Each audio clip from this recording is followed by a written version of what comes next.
उत्तराखंड कांग्रेस के 53 प्रत्याशियों की सूची कांग्रेस ने कल रात को जारी कर दी। इन 53 प्रत्याशियों की सूची तो वास्तव में पिछले महीने ही फाइनल हो गई थी, लेकिन सूची को देर रात जारी किया गया। समस्या से घिरी हुई 17 विधानसभा सीटें ऐसी हैं जिन पर पार्टी कोई फैसला नहीं ले पा रही है। पिछले महीने से अब तक कोई फैसला उन 17 सीटों पर नहीं हुआ है। हरीश रावत कहां से चुनाव लड़ेंगे, उनके कार्यकारी अध्यक्ष रणजीत रावत कहां से चुनाव लड़ेंगे, उनके पूर्व प्रदेश अध्यक्ष किशोर उपाध्याय कहां से चुनाव लड़ेंगे, ये कुछ ऐसी सीटें हैं जिन पर खुलासा नहीं हुआ है। एक की काट दूसरा नेता प्रस्तुत कर रहा है, इसलिए सीटों के वितरण में देरी हो रही है। अब कहा जा रहा है कि जल्दी ही दूसरी लिस्ट भी जारी हो जाएगी।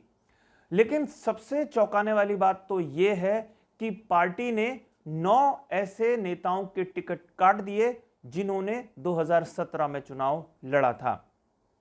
अब जो 17 सीटें हैं उस पर सबका ध्यान केंद्रित होता जा रहा है, क्योंकि कई बड़े बड़े खिलाड़ियों की सीटें इस मझधार में फंसी हुई हैं।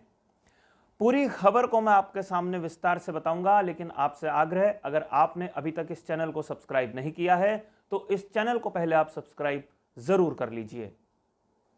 नमस्कार, मैं हूं मनमोहन भट्ट। उत्तराखंड की 53 सीटें फाइनल हो गई हैं। 17 सीटें अभी ऐसी हैं जिन पर माथापच्ची जोर आजमाइश चल रही है, या कहें सीधा सीधा रस्साकशी चल रही है। पार्टी अपने जो चुनाव संचालन समिति के अध्यक्ष हैं हरीश रावत, उनका टिकट फाइनल नहीं कर पाई है। पार्टी अपने कार्यकारी अध्यक्ष रणजीत रावत का टिकट फाइनल नहीं कर पाई है। पार्टी अपने पूर्व प्रदेश अध्यक्ष किशोर उपाध्याय का भी टिकट फाइनल नहीं कर पाई है। कई सीटों पर रार मची हुई है, और ये रार आज से नहीं, पिछले 2 महीने से मची हुई है। वास्तव में जिन सीटों पर प्रत्याशियों का ऐलान हुआ है वो सीटें तो बहुत पहले ही फाइनल हो चुकी थी। समस्याग्रस्त सीटों पर फैसला अभी तक नहीं हो पाया है। जिन 17 सीटों पर पार्टी ने अभी प्रत्याशियों की घोषणा करनी है, उनमें से 6 तो बहुत कद्दावर सीटें हैं, जिसमें पूर्व मुख्यमंत्री त्रिवेंद्र सिंह रावत की डोईवाला सीट पर फैसला नहीं किया है कांग्रेस ने। उसके अलावा 5 कैबिनेट मंत्री ऐसे हैं जिनके मुकाबले में भारी भरकम प्रत्याशी को उतारने की तैयारी शायद हो रही है, इसलिए वहां पर टिकट फाइनल नहीं हुए हैं। नरेंद्रनगर से विधायक या मंत्री हैं सुबोध उनियाल, वहां पर भी कांग्रेस अपना प्रत्याशी नहीं उतार पाई है। ऋषिकेश में विधानसभा अध्यक्ष प्रेमचंद्र अग्रवाल के खिलाफ कौन चुनाव लड़ेगा, उस पर फैसला नहीं हो पाया है। चौबट्टा खाल से सतपाल महाराज के खिलाफ कौन कांग्रेस का दामन थाम कर चुनाव लड़ेगा, वो फैसला नहीं हो पाया है। काला ढूंगी में बंशीधर भगत के खिलाफ कौन मुकाबले में उतरेगा, उस पर फैसला नहीं हो पाया है। और हरिद्वार ग्रामीण सीट से स्वामी यतीश्वरानंद के खिलाफ कौन चुनाव लड़ेगा, इस पर भी फैसला नहीं हो पाया है।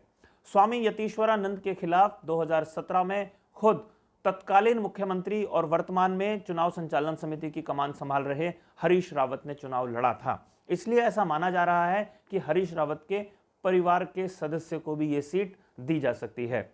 लेकिन हरीश रावत की नजर शायद रामनगर पर भी अटकी हुई है, इसलिए रामनगर से तैयारी कर रहे उनके कभी करीबी दोस्त रहे और वर्तमान में कार्यकारी अध्यक्ष रणजीत रावत पर भी फैसला नहीं हो पाया है। इसके अलावा भी जो कई सीटें हैं उसको मैं आपको बताऊं कि किन सीटों पर फैसला नहीं हो पाया है। लैंसडाउन सीट पर फैसला नहीं हुआ है। लक्सर, रुड़की, खानपुर और कैंट सहित कई और सीटें हैं जिन पर फैसला नहीं हुआ है। सल्ट, लाल कुआं, ज्वालापुर और झबरेड़ा भी ऐसी सीटें हैं जहां पर पार्टी अभी फैसला नहीं कर पाई है। पार्टी ने इस बार काफी विचार विमर्श करने के बाद अपने प्रत्याशियों की घोषणा की, लेकिन 18 सीटें ऐसी हैं जहां पर नए चेहरों को मौका मिला है और 9 सीटें ऐसी हैं जहां पर प्रत्याशियों को बदला गया है। यानी कि जो 2017 में चुनाव लड़े थे उन सीटों के 9 प्रत्याशी बदले गए हैं। 3 महिला प्रत्याशियों को जगह मिली है। गणेश जोशी के खिलाफ गोदावरी थापली को मसूरी विधानसभा सीट से मैदान में उतारा गया है। ममता राकेश अपनी परंपरागत सीट से चुनाव लड़ेंगी और रुद्रपुर से मीना शर्मा को चुनावी मैदान में उतारा गया है। हरक सिंह रावत, उनकी बहू अनुकृति रावत पर पार्टी ने अभी तक कोई फैसला नहीं लिया है कि हरक सिंह रावत या उनके परिवार का सदस्य कहां से चुनाव लड़ेगा। कांग्रेस में बगावत का झंडा बुलंद करने वाले नेताओं को भी पार्टी ने इस बार अपने खेमे में शामिल करके अपने टिकट से चुनावी मैदान में उतारा है। 2 प्रमुख सीटें गढ़वाल क्षेत्र की हैं, जहां से 2017 में 2 कांग्रेसी बागी हुए थे। इस बार उनको टिकट थमाया गया है। आरेंद्र शर्मा को सहसपुर विधानसभा सीट का टिकट दिया गया है। इस सीट पर 2017 में तत्कालीन प्रदेश अध्यक्ष कांग्रेस के वरिष्ठ नेता किशोर उपाध्याय चुनाव लड़े थे, लेकिन आरेंद्र शर्मा ने बगावत की थी। आरेंद्र शर्मा एनडी तिवारी सरकार में बहुत पावरफुल नेता होते थे। एनडी तिवारी सरकार में वो एनडी तिवारी साहब के ओएसडी थे। उसके बाद चुनावी राजनीति में वो उतरे, लेकिन उनकी राह में सबसे बड़ा रोड़ा हरीश रावत अटकाते रहे थे। लेकिन इस बार आरेंद्र शर्मा की मजबूत पैरवी की गई। आरेंद्र शर्मा कांग्रेस का टिकट पाने में कामयाब हो गए हैं। ऐसे ही जोत सिंह बिष्ट को धनौल्टी विधानसभा सीट से चुनावी मैदान में उतारा गया है। जोत सिंह बिष्ट साहब भी पिछली बार बगावत का झंडा थामने की कोशिश कर चुके हैं, लेकिन सफलता उनको हाथ नहीं मिली थी। इस बार यह देखना होगा कि कांग्रेस के टिकट पर अपना दमखम किस हद तक दोनों नेता दिखा पाते हैं। सबसे ज्यादा दिलचस्प लड़ाई सल्ट और रामनगर विधानसभा सीट पर हो रही है।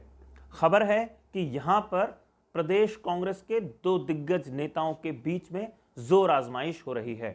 प्रदेश के कार्यकारी अध्यक्ष हैं रणजीत रावत। उनका टिकट अभी तक फाइनल नहीं हुआ है, जबकि पार्टी ने अपने बाकी 3 कार्यकारी अध्यक्ष, प्रदेश अध्यक्ष, नेता प्रतिपक्ष सहित कई दमदार चेहरों का टिकट पहली लिस्ट में फाइनल कर दिया है।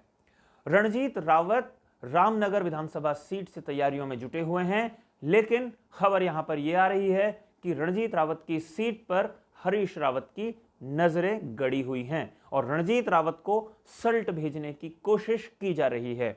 यह देखना बहुत दिलचस्प होगा कि इन दोनों सीटों पर जो जोर आजमाइश का खेल चल रहा है, उस पर बाजी कौन मारता है।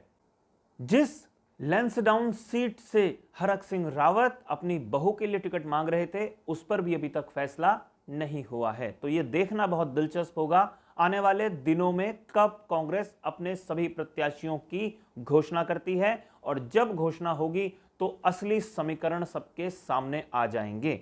ऋषिकेश भी एक बड़ी महत्वपूर्ण विधानसभा है, जहां पर विधानसभा अध्यक्ष हैं भारतीय जनता पार्टी के, लेकिन उनके मुकाबले में 3 बड़े नाम हैं जो अपनी मजबूत दावेदारी पेश कर रहे हैं।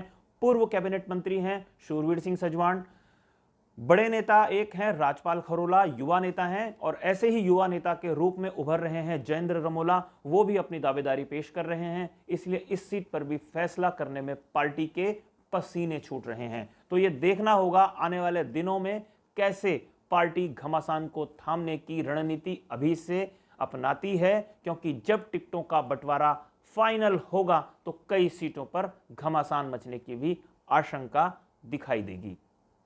साथियों, आपको ये रिपोर्ट कैसी लगी हमें ज़रूर बताइएगा, और अगर आपने अभी तक इस चैनल को सब्सक्राइब नहीं किया है तो इस चैनल को भी आप सब्सक्राइब ज़रूर कर लीजिए। और साथ में आग्रह मेरा आपसे ये भी है, अगर आपको ये रिपोर्ट पसंद आई हो तो इसे लाइक कीजिए, इसे शेयर कीजिए। अगले रिपोर्ट में आपसे एक बार फिर मुलाकात होगी, तब तक के लिए नमस्कार।